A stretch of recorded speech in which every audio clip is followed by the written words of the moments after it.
Hi everybody and welcome to Heel Heat. My name is George Coles, and on this episode, we're doing It Came From the Network. The topic for this It Came From the Network, Vader Invades Boy Meets World. And in case you're not familiar, Boy Meets World was a 90s sitcom starring Ben Savage as Corey Matthews, and it was kind of his coming of age story. And obviously, if you're a wrestling fan, you know who Big Van Vader is. One of the legends of the ring. There were 3 crossover episodes where Vader played a role in, and we're going to review all 3 here. It's been a little while since I've done it. It came from the network, basically because I ran out of ideas. There's only so many old pay-per-views and shows you could go back and watch, and that kind of felt a little boring. But for this, it kind of fits in the same premises with a little bit of difference. And as you may notice, it was called It Came From the Network because initially when I started these, it was all on the WWE Network, which doesn't exist anymore. As you may have guessed, Boy Meets World was a Disney product, so it's on Disney+. With that being said, this is going to be a little different than what I normally do. Normally I like to put up pictures over here that represent what I'm talking about at the time. Because Disney is known to copyright strike a lot of things, I'm just going to leave that Boy Meets World logo up. I don't think that they'll care about that, but I digress. With that being prefaced, if you haven't seen these before, I do grade everything on a 1 to 5 scale, 1 being the worst, 5 being the best. I'm going to rate each episode on that scale and basically tell you how I felt about them. Let's jump right in, starting with the first episode he appeared in, coming from Season 2, Episode 21. The title of the episode is The Thrilla in Philly, basically the Thrilla in Philly, taking a homage to the Thrilla in Manila. And this was early in Boy Meets World. The first 2 seasons of the show, they were kind of trying to find where the characters fit, what the story was, who was going to be the main grouping. We see a little bit of that here. It's kind of funny because when we get to episode 3, or the second episode in these from series 3, you see just how much Ben Savage grew in a year, which if you were watching it at the time, you didn't realize, especially for myself, I'm roughly the same age as Ben Savage. It wasn't something I noticed because we were growing up both at the same time. This episode starts out with Topanga, which is every 90s teenage boy's crush. She's talking to Corey and Sean about the yearbook. Corey talks about they haven't done anything. He'd like to do something. They talk about the jocks, which are seen in the background in the hallway, and their letter jackets that they have, and Corey talks about wanting to have one of those. Fittingly, as it happens in sitcoms, they need a wrestler for the wrestling team in Corey's weight, so he gets signed up. The one cool thing I noticed here, and he was kind of a bit character, he had roles all through a couple seasons, a character named Griff. And I had totally forgot that Griff was played by Adam Scott, who you probably know best from Parks and Recreation, or Step Brothers, or any of the millions of other things he's been in. He's a hilarious actor, but it was kind of cool seeing him here, especially because he was a teenager at the time. We also get introduced to Frankie Stechino, who's played by Ethan Suplee, who was more of a, I wouldn't say he was a main character, but he's one of the main secondary characters. He had a role that was more reoccurring than most, probably on the same level as a Stuart Minkus if you watch the old show. But anyway, I digress. With him being on the team, he gets a quote-unquote girlfriend as part of his perks. Her name is Candy. We see a little bit of Topanga being jealous of this, which is always kind of funny in hindsight, watching back, being that Boy Meets World is basically the Corey and Topanga love story. Seeing the episodes when they're not dating yet and they're just kind of flirtatious, kind of cool going back to those, and kind of a little bit offsetting and weird. But I digress. There's a point where Topanga's still trying to get yearbook quotes from Corey and Sean. She's talking to Sean. She calls Sean Corey, which Sean picks up that Topanga likes Corey. And I don't remember if this was the first time it was brought up. I know in the first season there was a kiss that they had, and there was a little bit of weird awkwardness. I don't know if this is when the arc of them actually getting to start dating happened, but it probably happened right around here by the end of the second season, because when we get into our episode for the third season, they're already dating. Corey's whole thing, he gets a little bit cocky, which obviously a sitcom trope. He says that he's not going to have any matches because there's no one in his weight class. But then we see a guy named Joey. And I didn't go back and see this, but it was I kind of thought they insinuated that he was Frankie's brother. and they may have, thus making him Vader's kid in the show, but in a later episode he's not mentioned as a brother. But we're getting back onto the story. So Joey challenges Corey. Corey finds a way to beat him, basically outsmarts him. This angers Joey, which Joey insists they have a fight, being that Corey is a jock now, and with some pressure from Candy and some of the other jocks in the school, Corey accepts a fight, which then is being set up by Griff, Adam Scott's character, in kind of an epic fashion. And I have a feeling they were kind of trying to make Adam Scott at this point in this episode kind of the Zach Morris of the crew, maybe with a little bit more of a bully vibe to him, because much like Zach Morris in Saved by the Bell, he was able to pull off some amazing things here. They get a ring set up, they bring in Robert Goulet to announce the match, who is a famous singer for you younger folks. Very famous singer, very famous Vegas act as well. And also, Yasmine Bleeth is just there, and she asks why was she brought here. Griff said, basically for me, and she kisses Griff. At the same time, Sean does what I think is probably the funniest thing of the show. Sean just starts going, help, help, I'm drowning, because at the time Yasmine Bleeth was on Baywatch. She ignores him totally. Then we get to our highlight. We're 15 minutes into the show, and I'm going to mention where he appears in every show, when we see Frankie Stechino Sr., a.k.a. Leon White, a.k.a. Big Van Vader. And he's here for the fight. He's here to be Joey's tag team partner, somewhat weirdly.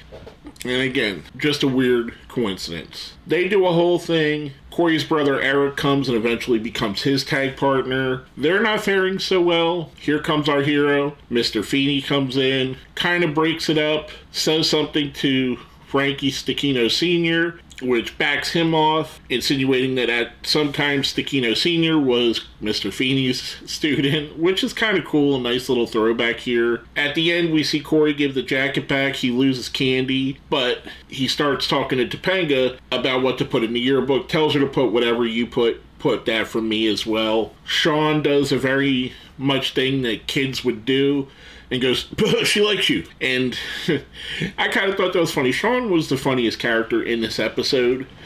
And remembering back, because I did watch Boy Meets World at the time, and I've watched it since, and I actually even watched the Girl Meets World follow-up show, which I thought was good, not as good as the original, but I didn't think it deserved to hate it, guy. But I digress. Sean was the funniest part, and remembering back for me, he was the funniest main character, in my opinion. Eric at times had that.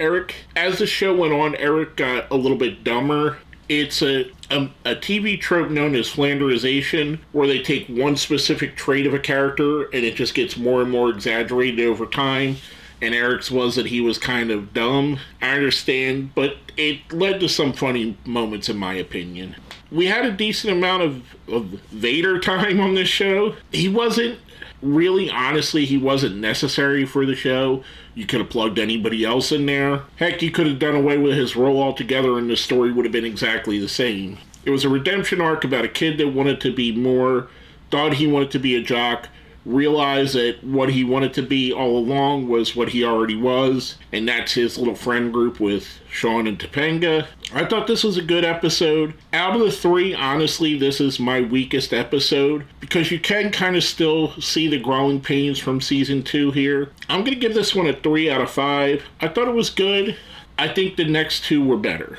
Spoiler. Now moving from that, our second episode featuring Vader from season 3, episode 13. The title of the episode is New Friends and Old. We see Corey and Sean start the show in Mr. Feeney's office. He is now the principal, and they're in cheerleader outfits, which they were put in by Frankie Stechino, and I forget what the other gentleman's name was, but he's the other bully that usually ran with Frankie. Harley, I think, was his name. Yeah, it was Harley. Anyway, I digress. Harley gets suspended, which kind of makes Frankie mad. Frankie has a meeting with Feeney as well, with his father, Frankie Sr., aka Vader. So we're 1 minute into this show, and Vader already makes his appearance. It's pretty much the extent of what he's in there for this show, just to quantify this moving forward. Mr. Feeney basically tells Frankie he needs to find some new friends. In the course of that, Corey and Sean kind of manipulate their way into being his friend in order to get away from him being a bully to them. Which brings us to the secondary plot. Mr. Turner, who, if you remember, Sean had lived with, was a teacher at the school who kind of became a quasi-father figure for Sean. And he's avoiding a call from a mystery girl named Melanie, who's from his past. We learn that Mr. Turner came from money, and Melanie also came from money, and they dated. And when Mr. Turner decided he didn't want to go into his father's business, he wanted to become a teacher, they kind of broke up. So that's kind of the B story for this. As you can see, they're already a much more well-oiled sitcom. They have more structure, more of what you would expect from a sitcom with A and B stories. Already just a season away from where they were in the first one. We find out the girl's name is Melanie, which comes into effect a little later. We go back and forth between that and the Frankie, Corey, and Sean story. We see Frankie become a little bit clingy to them. However, they also realize that they could use Frankie's reputation to get things that they want. They have the younger kids doing their dry cleaning for them, giving up tables for them to sit at, bringing them food and such, basically bullying by proxy. At some point, Frankie realizes that maybe he's being used, that maybe these guys don't really like me, they just like being around me for what it gets them. He talks to Feeney about it. Feeney gives him the great advice, which was what Feeney's role in the show was. Says if these guys only think of you as that, were they ever really your friends? We go back to the B story. John has dinner with Melanie. They talk about why they broke up. Melanie tells him that she's opened a bookstore, that he inspired her to also follow what she wanted to do in her life and not just do what her parents wanted her to do. Kind of a neat story. I don't remember if they go much further with the John, Mr. Turner, and Melanie story, but I kind of want to go back and I'll talk about that here when I get to the end. I kind of want to go back and follow that. We go back to Corey and Sean, who get ambushed by all of the 7th graders. They revolt, basically saying we're not gonna cow down to you anymore. We're not gonna do what you guys want us to do. We're not afraid of you. We outnumber you. As they're doing this, Frankie comes into the hallway where they're all at. Corey kind of goes into the, what are you gonna do now? We got Frankie. But Sean realizes, hey, Frankie's a person. He's not just a bully. He's not just someone to fear. Frankie's a guy who loves poetry, and he has a great smile, and he goes on this little soliloquy. And when Frankie smiles, the 7th graders get scared and run away. Corey eventually starts chiming in and talking the same way. They realize that they've kind of been using him. However, they do notice the good parts of Frankie, which gives us a nice feel-good sitcom ending where all of the boys are friends. They'd love to be his friends still. He'd love to still have them as friends. A nice little schlocky ending, but still good, in my opinion. This show is what you expect of Boy Meets World, that don't judge a book by its cover, try to accept people for what they are. The message was definitely sent. Like I said, it felt more coherent than the first episode that Vader was in. And neither of the two so far has he played a gigantic role in, but he was there, so that's why we included it. I'm going to give this episode a 4 out of 5. I thought it was better, a better produced show, a better arranged show. Even though it's after school specialty kind of stuff and it's tropes of sitcoms, it was still good and it was still very entertaining. Now, last but not least, his third appearance from Season 4, Episode 9, titled 16 Candles and a 400-Pound Man. I think this is the episode that most people think of when you talk about Vader on Boy Meets World. This is his biggest role in it. We start the show with Corey, Frankie, and Sean in Mr. Turner's class. Basically, Corey and Sean are not doing so well, but Frankie's excelling. Mr. Turner asks him to help the other two. Corey realizes, because it's close to Valentine's Day, that Frankie has some unrequited love that maybe they could help him with. We find out a bit later that the unrequited love is he feels like his father doesn't love him like he loves his father. kind of a heavy story, but it's not played as heavy as it sounds. And again, this is sitcoms, TGIF, that kind of thing. 2 minutes in, we already get Vader introduced. We see him pretty much throughout the entire show. Then we see the dueling story that's going to be happening here. Vader has a match coming up with Jake the Snake Roberts. The winner gets to be the #1 contender for the World Championship. And he's trying to get Frankie's help because Frankie, through Corey and Sean, gave him advice that helped him win a match. He asks Frankie to come with him. Frankie asks Corey and Sean to come because Corey and Sean were the ones that told him he doesn't know anything about wrestling. He's not a wrestling fan per se. His younger brother is. But he is trying to find that connection with his dad. So the story here is Corey trying to help Frankie and Frankie Sr. connect with each other. The secondary story is we're coming up on Topanga's Sweet 16. And she wants Corey to dance with her because her mother and father danced at their Sweet 16, and that's how they really fell in love with each other. As you could guess, this goes into another sitcom trope. Both events are on the same night, so Corey and Sean try to figure out a way for them to attend both. They watch an episode of Flintstones where Fred and Barney kind of do a similar thing. For some pointers, Sean works out it's only 0.3 of a mile between the two places. If they spend only 70 seconds in each, they could do it. Then we get where the hijinks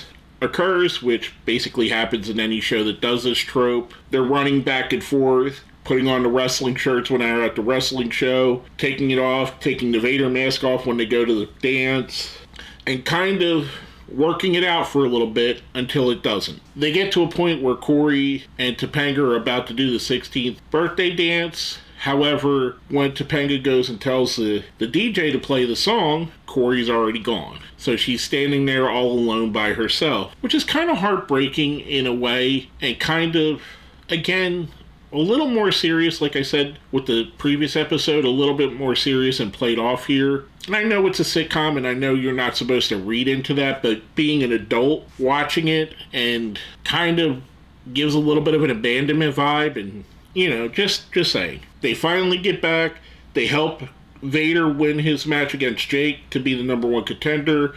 They get back to the dance. Topanga's the only one there. She figures it out because the matches are playing on a TV on the wall. Corey apologizes. They do their whole thing. Topanga is upset because she just wanted to be with Corey. She didn't care about the dance. It was more dancing with Corey than the actual Sweet 16 dance that was important. Sean has a bright idea. Frankie Jr. owes him a favor. We cut to the favor. And I know this is a faster recap than the other two episodes because a lot of it was just them running back and forth. The favor is, and this is probably a scene that most people remember most from this episode of the show, they get to the arena, the spotlight's on them, they're dancing around in the WWF ring. And that was cool. It's kind of neat seeing this era because this was just before the Attitude Era, so it's still the kind of new generation ring, which is cool to see that this was, maybe wrestling wasn't as popular as it was going to be, but here we have a wrestler being used 3 times. As they're dancing, Vader is practicing his new move, the Vader Salt, which is kind of cool. Corey at one point tells Topanga he'll always protect her. Move a foot to the left so Vader can hit the Vader Salt onto nothing, which I kind of thought was cool. This is your classic TV trope show. I thought it was fun. There was a lot of funny gags in here, a lot of funny misdirections. It held up very well. I would say out of the 3, the second episode that they were in, the one from season 3, holds up the best. But this one, in my opinion, is the best of the 3 shows. And it could be because, as I said, these actors are growing up, they're getting to be better and better actors. Even though this is a trope that's been done on every show, from I Love Lucy to The Flintstones to whatever new sitcom comes out this year, there's going to be some episode somewhere where there's a person that needs to be in 2 places at once. Heck, it's even in Mrs. Doubtfire. I thought this was the best of the 3 episodes, entertainment-wise. I'm giving it a 5 out of 5. And overall, my opinion, realistically, the first 2 episodes, Vader didn't do much. The 3rd episode, he had more of a beefy role, and I thought he did well in the beefy role. Was he just playing Vader? Yeah. And was it silly and over the top at times? Yeah, it was, but it was kind of cool. Seeing 2 different icons of the time, Big Van Vader, Boy Meets World, conversing with each other. Kind of cool. I will say the one thing I was left watching these 3 episodes, I kind of want to go back and rewatch the whole series again. Remembering how much I enjoyed these characters and loved these characters as kid, it kind of made me interested in starting from the beginning and watching it over, which I may do if I get some time. I thought it was fun. I think, and this may be biased from me because this is my generation they grew up with, and your mileage may differ, I think this is a show that holds up well for a 90s show. There are some that don't, some that are very much centered in that time period, and don't get me wrong, there are things that are centered in that time period, but the overall stories are universal. Like I said, tropes that happen in pretty much every TV show there is. I found this to be a fun experiment, a fun watch, a fun thing to go back and redo and rewatch again. I loved it. I thought it was cool. I recommend you guys checking these 3 episodes out. And if you haven't, checking out Boy Meets World as a whole. But with all that being said, my name is George Coles, and you've been watching It Came From the Network.